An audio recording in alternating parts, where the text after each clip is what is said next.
Mirasee. I'm Tom Gaddis, and you're listening to Making It. I run a business called Remote Millionaires, and we help people build and grow remote businesses. So I'm what I consider to be a late bloomer. I had all these thoughts and ideas that I've been talking about. Like, I was really attracted to online marketing, to info marketing, to direct marketing, the idea that you could sell something to a mass amount of people, copywriting, all those kinds of things for a while, but I never really took the plunge into trying to do anything. So for a long time when I was young, so when I was in my 20s, I really wanted to be a professional magician.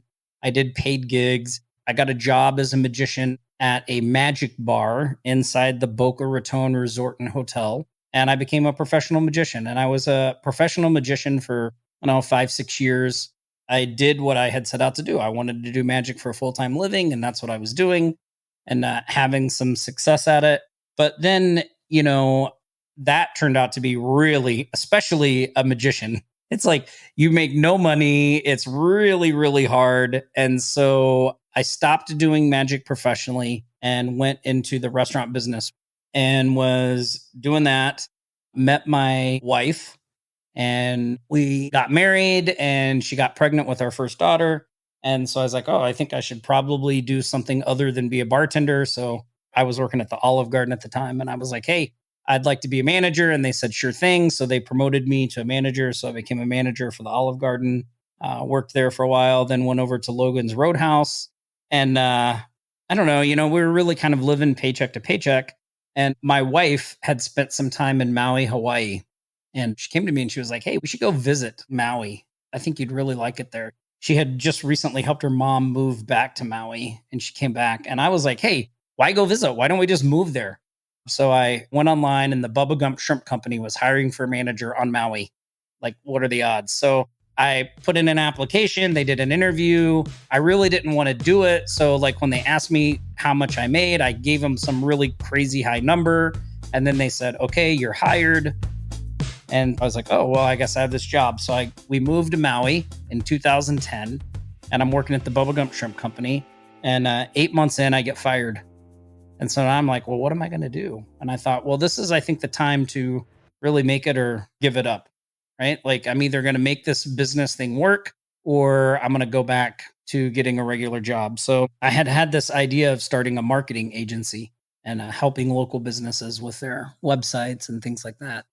I started doing this little direct mail thing on Maui and surprisingly, it worked.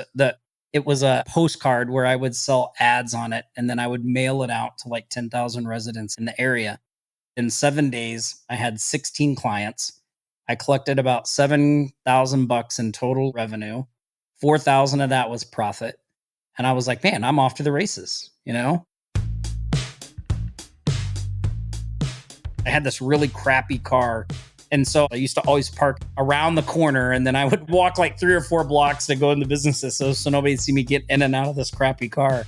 And one day I had made a sale every single day that I had been out.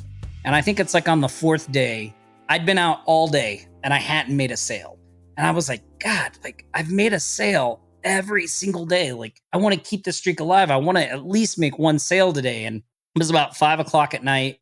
And I'm thinking, well, what businesses can I go to? I can't go to restaurants because they're in dinner rush and that would be annoying. And almost all the other businesses were closed. And as I'm driving down South Kihei Road, I look over and I see this tattoo shop that says 24 hours. And I was like, I'll just go to this tattoo shop. So I went into the tattoo shop and I sold a spot on my mailer.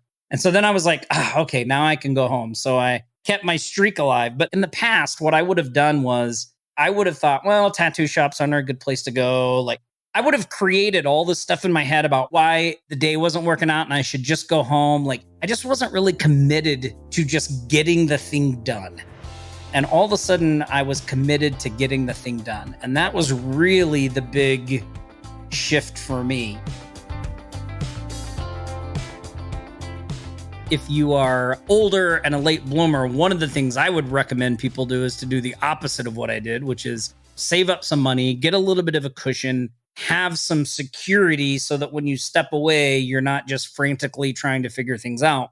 But that was the position I found myself in. So there are a lot of times I would wake up on a Monday and be like, okay, what bills are due this week? All right, I need to go get enough clients and generate enough income to pay these bills.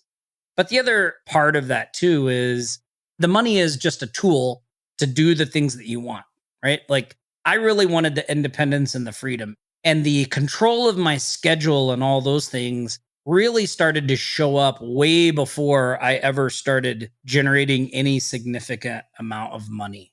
Like, my life today is pretty freaking amazing. I mean, it's 8:44 in the morning where I'm at. I'm doing this podcast. I've got some work to do today, but it's not like, I'm doing it out of my home office. My kids are here. I mean, it's an amazing place to be in. Today, it didn't start that way. Like it took a lot of hard work and a lot of sacrifices and things to get here, but eventually it paid off.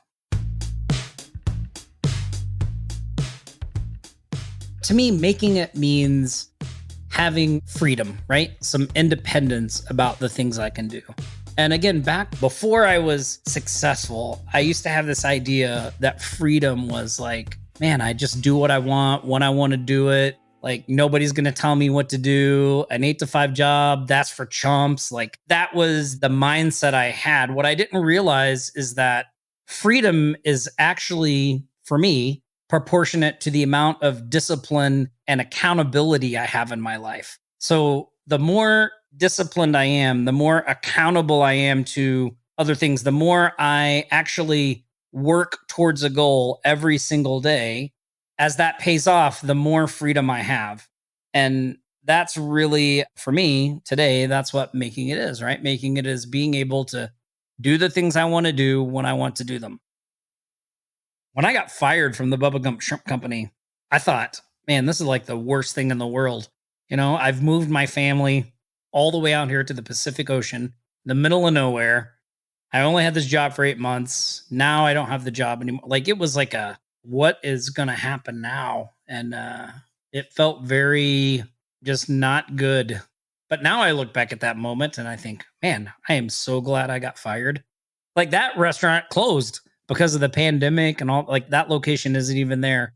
So, there are a lot of events in my life that at the time I thought they just weren't good. But now that I look back, I think, oh, well, I see how what I perceived at the time to be a bad event actually opened up a path and a trail that led me to where I'm at today. And so, I don't really regret any of that stuff. I'm Tom Gaddis, and you've been listening to Making It. You can find me at remotemillionaires.com. Making It is part of the Mirasee FM podcast network, which also includes such shows as Course Lab and Just Between Coaches. This episode of Making It was produced by Danny Bermant and Geoff Govertsen. Cynthia Lamb is a supervising producer. Danny Inney is our executive producer. Post-production by Post Office Sound. So you catch the great episodes that are coming up on Making It, go ahead and follow us on Apple Podcasts, Spotify, or wherever you're listening right now. And if you like the show, please leave us a starred review. It's the best way to help us get these ideas to more people. Thank you, and we'll see you next time.